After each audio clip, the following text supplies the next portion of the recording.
Okay, g'day everybody. Mike Irving here from Advanced Business Abilities. I'm with Kaz Makepeace. We're talking about confidence igniter stuff. Thanks for joining us. How you going, Kaz?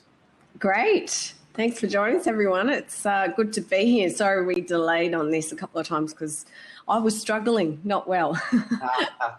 That's a good topic. Yeah, very fitting topic for what's been going on.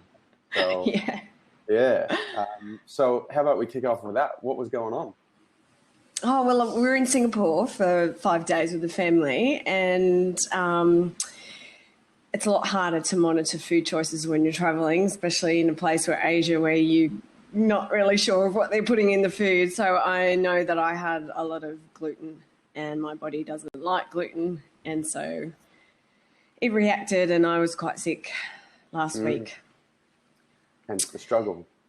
Hence the struggle, yes.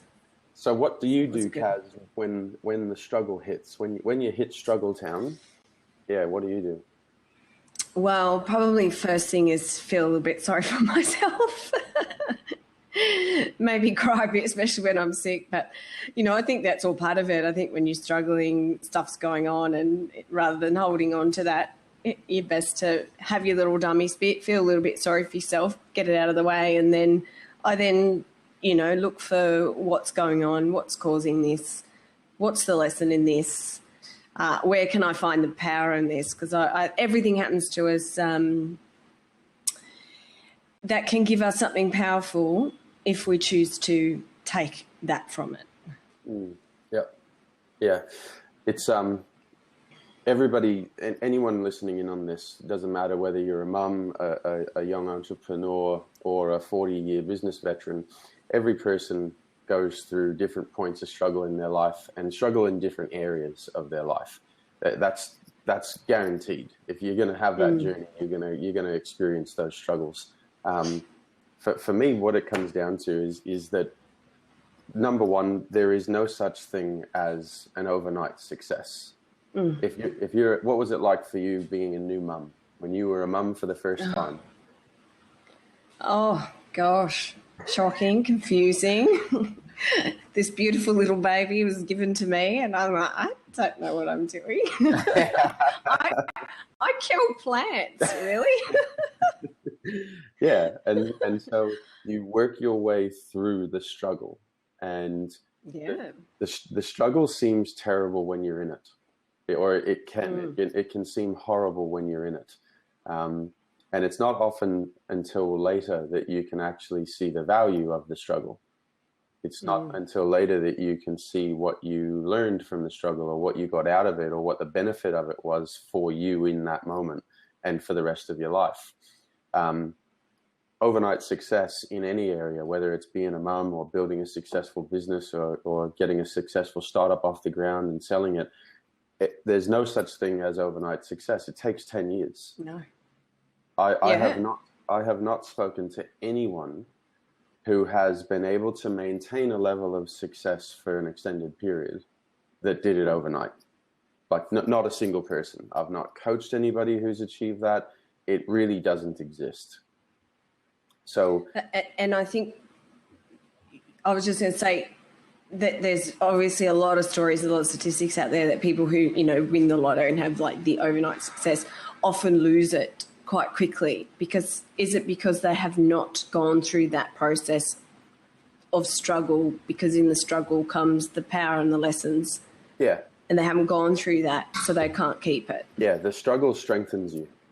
The struggle. If you look at a tree, if you take two great big trees. Let's just say I don't know, two great big maple trees, and one of those trees has grown up, but it's surrounded by a whole bunch of other trees, and then the other tree has grown up on its own, out in the middle of a bit of a paddock, and it's just there on its own.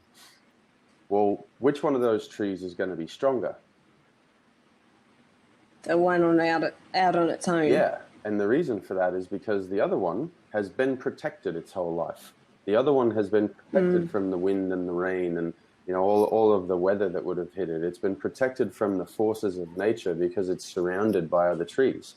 So it's not actually worked its way through dealing with all of those pressures and forces and problems. Whereas the one out on its own that one's actually going to last a lot longer. In fact, there's a spot up north in Western Australia where there was a great big row of massive trees that were all surrounded by pine trees that had been grown. And they went and cut down all the pine trees to harvest them. And the next big storm that came through, all these great big trees were gone. They all got Oh no, they couldn't. Yeah, they hadn't rooted themselves. They hadn't secured the position. They hadn't been pushed and shoved and blown by the wind and rain, and they weren't strong enough to handle it. So as challenging as the struggle can seem when you're in it, all it's doing is preparing you for future success. It's giving you the strength to work through it. It's actually a part of a process that I call perturbation that is really, really important. It's what helps you to develop. You perturbate your way through something, you now know how to handle that thing. And we all experienced perturbation when we learned how to ride a bicycle. How much of a struggle was that? Yeah. Same with learning to walk, always, crash and burning. Yeah, sure. Yep, absolutely. Let's do it again. Yep. You fall off, you scrape your knee, you get frustrated, you pick back up, you get back on. And there is that magic moment that occurs when you're balancing, you're handling the steering, the hand grips, you've got your brakes in order, you're managing to move forward, you're dealing with speed and velocity and direction, you get the wobbles, but then all of a sudden that magic moment happens and you go, oh, I've got it. Oh, I can do it. Yeah. And that's it. From that moment forward, you can always ride a bike unless you have some horrific accident that means that you can't. Right. Yeah. You can't go backwards. That's right. Yeah. Once you're forever changed. Yes. Once you have perturbated through something, you can never go back to not knowing or not understanding that thing without some horrific accident happening. You now have that as a part of you. It's the struggle helps you to implement and makes things part of you. Yeah, and I like, keeping with nature, the idea that always helps me through it is obviously the butterfly coming out of the cocoon. If it doesn't struggle, it can't grow its wings and it will die. Yep. So that's where it gets the strength to fly, is from that struggle out of the cocoon. So I love to share that with people so they understand that when they come to that point in their life when they're struggling, instead of, falling apart or running away and deciding I can't handle this struggle I'm going, is just to think, well, this is my moment to grow my wings so that I can get to where I want to go so I can fly. Yep, 100%. Another analogy that I've found really works, or that is a great example, is a big tree falls over in the bush or in the middle of the woods, and over, let's say, 1 million years, I don't know what the figure is, that tree sits there, other stuff falls on it, it sinks into the ground, there's pressure exerted on it, and the wood turns into coal, which as humanity we love to harvest and then burn. Coal is a harder material than wood. And it's because of the pressure that was exerted on it that it actually became a tougher, stronger material. Now, if you leave that coal there and let it go for another 1 million years or so, that coal turns into diamond. Wow, I didn't know that. Yeah, same process. It's when force or pressure is exerted. So for humans, it's when we go through the struggle. Now, there's one key that I find makes all the difference in how much you're affected by the struggle. Mm-hmm. And that one key is your willingness to experience it. Yeah, well, you talk to me a lot about this with the coaching that we've done, and I find myself a lot now, I'm willing to experience this. Can you talk a little bit more about that? Because it's really hard, especially when you're going through a lot of pain, to say, oh yeah, I'm willing to feel this pain, or I'm willing to feel this trauma. Okay, good. So that I would slightly adjust that, because in that moment you might not be willing. You're like, what? That's what you said. Yeah, I do not want to experience this. Yes. So it's the thing that I find doesn't work is it doesn't work to lie to yourself. It doesn't work to go, oh, I'm willing to experience this when you're not. That's a lie. Yes. So if the truth is that you're unwilling to experience it, well, okay, that's the truth in that moment. So then what I like to do, or what I find works, is to ask yourself a question. The question that I would ask would be, could I be willing to experience this? Mm-hmm. And if you get a yes, then you might ask, okay, so what would it take for me to be willing to experience this? When could I be willing to experience this? Could I be willing to experience this right now? It is what it is. It's happening. Because what that helps you to do is it helps you to see reality. It helps you to, I'll say, just see it as it is. Does that make sense? Can we use that for a particular example, which might make it seem clearer, help people understand it a little bit more? Yeah, absolutely. I didn't prepare an example, so have you got one in mind? Excuse me. Well, let's say if you were working towards something in your business and you were worried about it not working or failing in some way. Mm-hmm. Yep. So how could someone then use this as a way to, instead of saying, oh, this is too hard, I don't think I can do this, and quitting, how could this process help them get through this kind of internal struggle that they have? Yeah, awesome. So there's a series of questions that I like to ask, and I find that this pattern or this series of questions, it really works. It really helps. It makes a big difference. So the first question is to ask yourself, well, what is it that I'm unwilling to experience? That will help you identify. And I guess most people will say failure. Yeah, great. So let's work with this as though it's a real life example. So, and you can do this yourself, or you can have someone else help you with it, right? So you go, okay, so what is it that I'm unwilling to experience? If the first answer you get is failure, then you take that answer and turn it into a question. So the question then becomes, well, so if I was willing to experience failure, what would I then experience? So in that regards, it would be actually having a go. Well, in order to answer that question, it requires you to actually become willing to experience that thing, whatever the thing is. So what that helps you to do is to acknowledge that that's what's happening. And every single feeling or emotion or thing that we're unwilling to experience, if you can envision it or imagine that it's like a gradient, like a set of steps that you can progress through or up or whichever direction it's going. So if unwilling to experience failure is here, well, if you ask yourself the question, if I was willing to experience failure, what would I then experience? And the answer might be something like frustration. So then you ask yourself the question and insert that. So if I was willing to experience frustration, what would I then experience? And the answer to that might be upset. Okay? If I was willing to experience upset, what would I then experience? Release.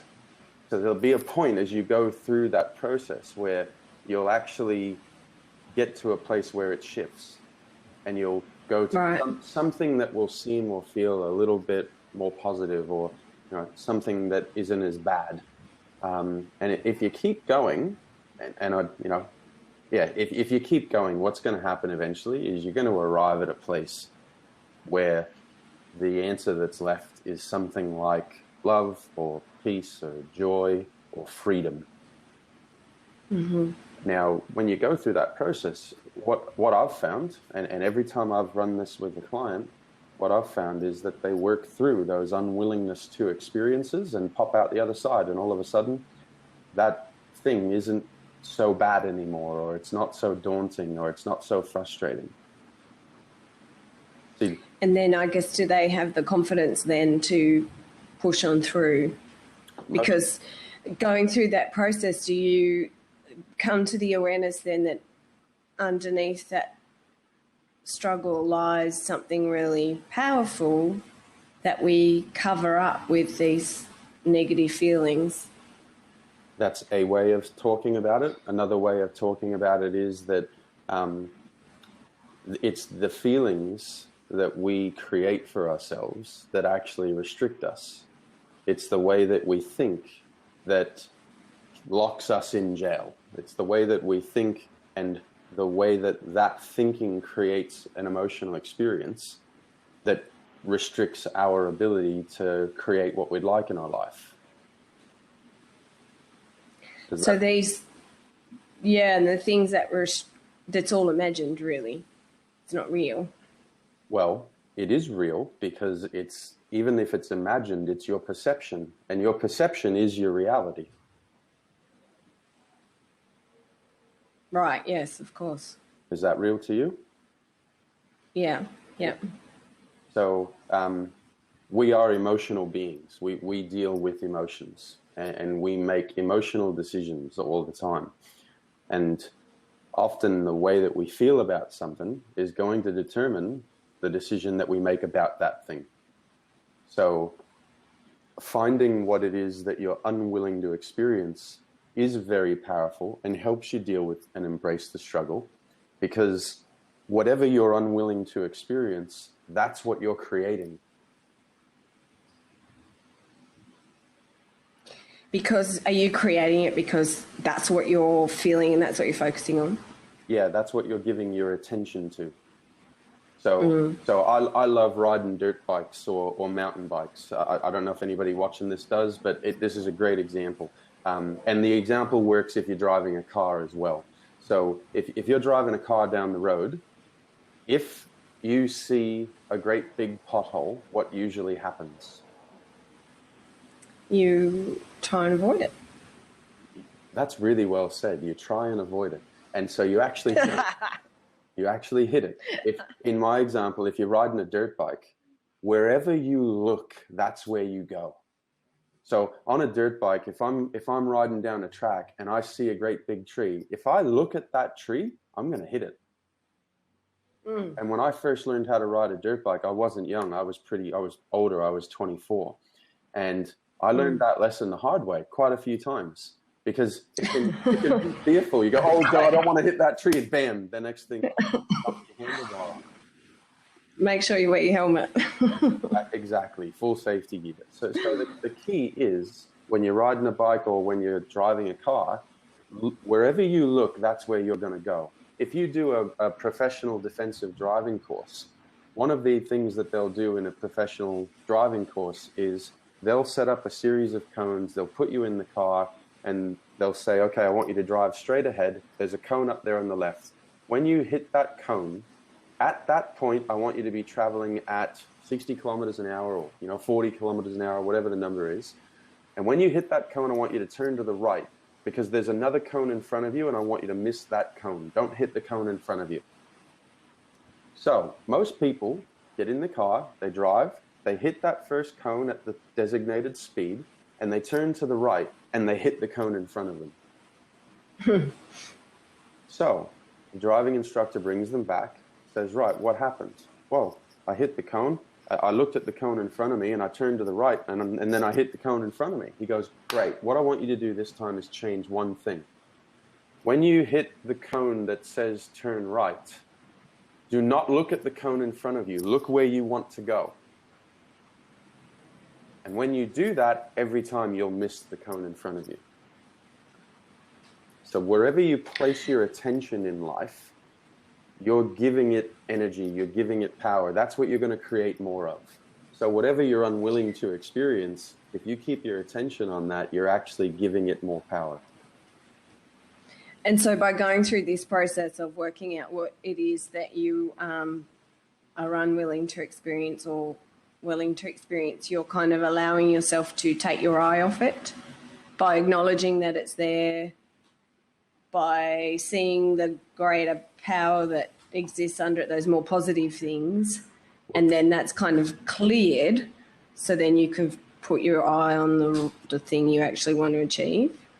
Yeah, there's really what it is. There's a little bit of magic in that question, that series of questions that you ask. So to be really clear on what that series of questions is, the first question is, well, what is it that I'm unwilling to experience?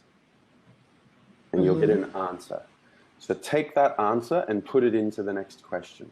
So the next question becomes, if I was willing to experience, insert your answer, what would I then experience?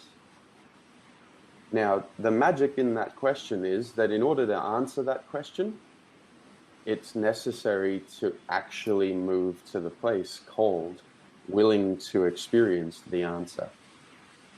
Now, the thing I'll say at this point is that this questioning series, it will not work if you do it from a logical place.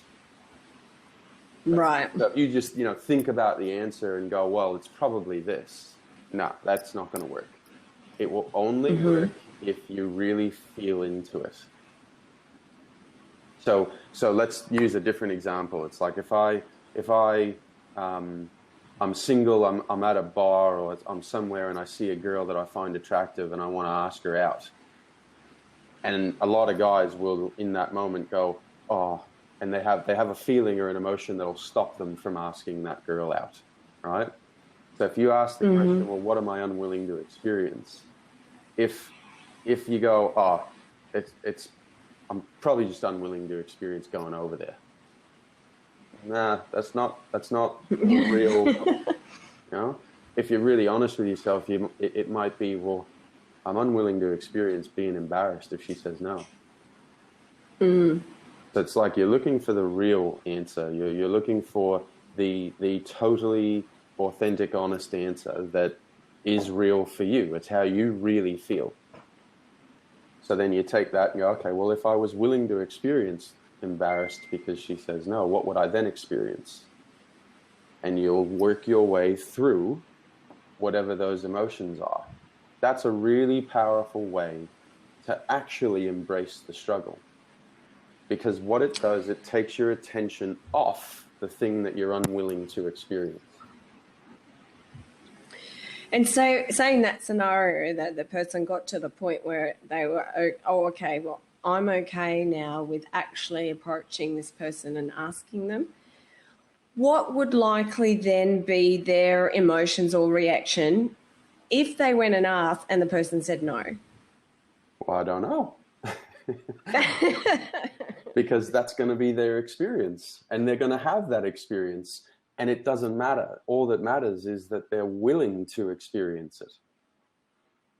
So, do you think they'd have a greater sense of acceptance of it though, because they've gone through this process? If they really use this process, yeah, absolutely, no question about it. Yep. And perhaps not take it personally, just see it as that's highly likely. For whatever reason, they said no. Yeah. And it's because they are willing to experience that thing. So, embracing the struggle isn't just about grinning and bearing it and toughen through it and, let's come on, let's push on. To me, that stuff is all about using force. What I like to do or what I look for is let's find the effortless way to do this.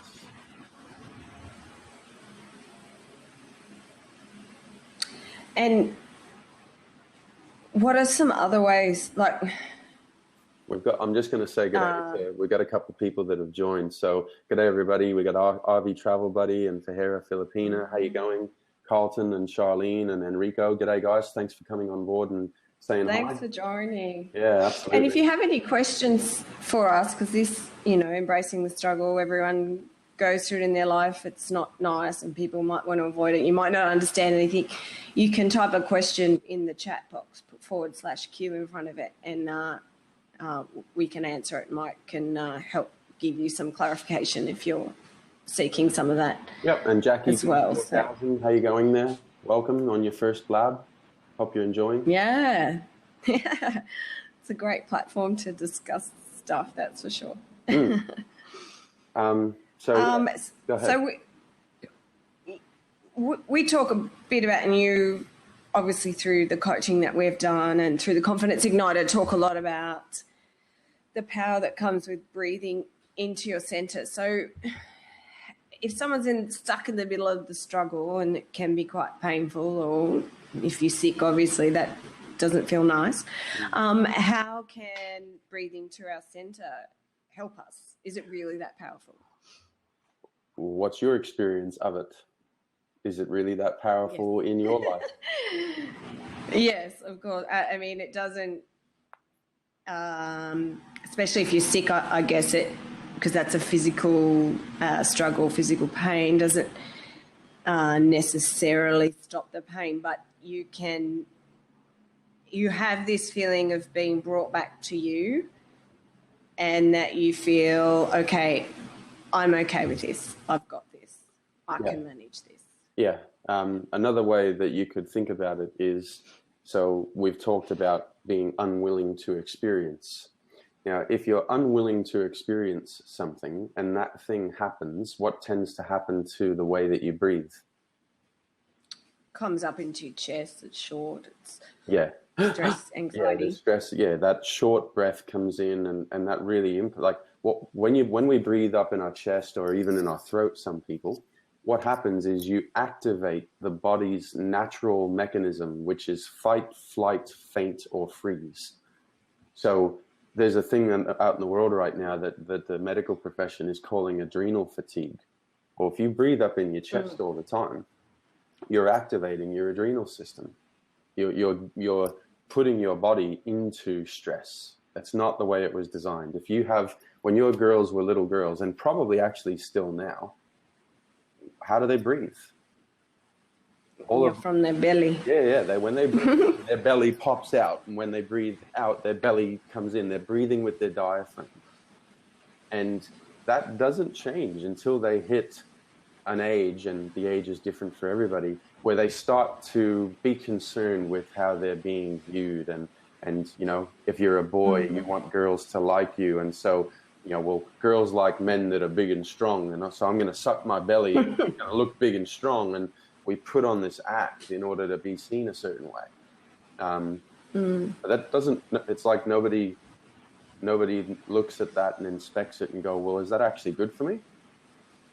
You just don't think about it. So when you breathe to your center, that makes an enormous difference in the way that you feel in every moment. It gives you more of an ability to think clearly and be relaxed and calm. It actually supports you to be stronger within yourself. It definitely helps you, make you think more clearly. And as you're talking about making things effortless and getting into the flow, I know if I'm talking in an event or something, before I get on stage, I spend a bit of time meditating, but before I actually get on and start speaking, I connect with my center and my breath, and I just let it come out from there. And then when you do that, and I'm just thinking back to how my body feels, there's nothing in my chest, there's no fear, there's no anxiety. It just becomes a matter of you just let it come out, and you actually really enjoy the process. Yeah. Yep. And that makes a whole lot of sense based on numbers of different things. It's like if you're totally present and centered in your body, then you're totally willing to experience going on stage and talking in front of a group of people. You're breathing into it, and you're okay. But if you're unwilling to experience public speaking, so I've trained lots of people to do public speaking. If you're unwilling to experience something, whatever that thing is, when you get up on stage, you make more of it. And that's when people literally faint or freeze or get choked up, and it's a horrifying experience for them. It's the emotions that get in the way, and there's their version of struggle on that topic. Yeah. So embracing the struggle really actually means something a bit different to me than what it might mean to most people, because it's not about just going, oh, this is good for me, come on, let's go, and push through it. Suck it up, get through it. Yeah, come on, toughen up, cupcake, have a can of concrete. No, that's ridiculous. That doesn't actually help. It actually makes it worse. Yeah, because you're fighting against it, resisting it. Yep, you're oppositional to it. So therefore, you're automatically unwilling to experience it. Yeah, yeah. Yes, very, very powerful. Just get to that point where you can say, I am willing to experience this, and then breathe to your center. Yeah. And just enjoy what comes naturally from it, like that flow that comes out of it, and that power and the lessons that you learn from it. Yeah, the growing of the wings. Yep. And if you do what we've been talking about today, you'll actually be able to enjoy it. Yeah. Yes, and I know that a couple of the stuff with the Confidence Igniter and different things that we've been creating together before I started working with you, and we've spoken in previous blabs about that pressure I put on myself and the expectation, and it was, well, what if this all fails? And you would just say to me, well, are you willing to experience that? And going through that process now, it's like I don't even really think about the results anymore. I'm just getting to work every day, doing the work and just enjoying the process of it. So it's really quite amazing the difference that it makes. Yeah, that's a pretty significant difference that you're describing there. And what I've experienced is that over the last 10 years, every person that I have coached through that process, that has been their experience. So that's a really good indicator to me. It's not even in your attention. You're not thinking about it. Okay, great. That means that you've moved through that. Yeah, it's not about failing anymore or not reaching your goals. It's a matter of, well, this is the journey I'm on and this is what I'm learning, and it's all going to be great. Yeah, it's about, okay, we want to get this done. And once we get that done, we'll then measure what actually happens as a result of what we've done. And then you get to make some adjustments and some modifications and change a few things around to see whether or not you can produce a different result. Yeah. Good. Awesome. Excellent. Hi, Patricia. Well, thank you, Mike. Thanks for... Yep, my pleasure, Kaz. Hi, Patricia, Nathan, and Tommy and Enrico and Nathan. Yep, that have all just joined us. And Boomer. Hey, g'day, Boomer. How you going, Boomer? Hey, Boomer. Thanks for joining us, everyone. Yeah, and thanks, guys. we have a lot more blabs that you can watch about, building confidence and control over your life. And you can check us out at confidenceigniter.com. Yeah, please go over and have a look. There's we're blabbing every week, so there's a bit of history there already. It is good, really valuable information about how to gain more confidence and control over your life and your business.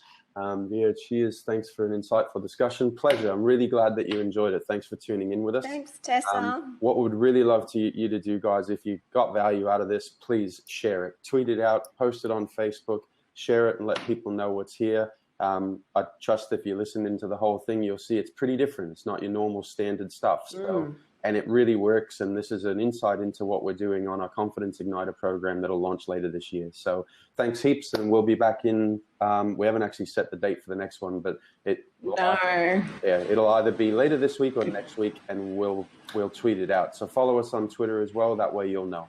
Thanks, guys. Yeah. Thanks, Thank Kaz. you. Thanks, Mike. See you Bye. soon. Bye, everyone. Bye.